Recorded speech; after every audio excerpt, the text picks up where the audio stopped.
aussi que le royaume de Dieu a sa diplomatie.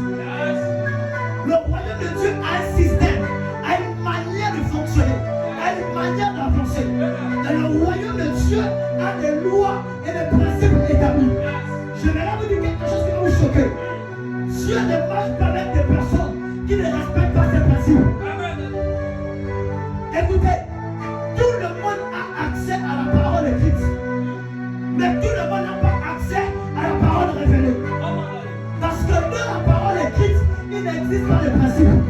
Dieu est bien que des principes. Or, la parole des principes, c'est retour à la parole qui se révèle. Lorsque Dieu s'est révélé à Moïse, il imposa les principes. Mais c'est le même Dieu qui a vu son peuple crier en Égypte, qui n'a pas descendu. Parce que Dieu n'agit pas là où les accords ne sont pas encore conformes. Et je suis venu vous dire ce soir, Dieu est sur le point de faire rentrer un mouvement diplomatique divin sur la terre des hommes. Mais pour le faire, il a besoin d'une femme. Pour le faire, il a besoin d'un homme afin de transcender l'image de Dieu dans sa génération.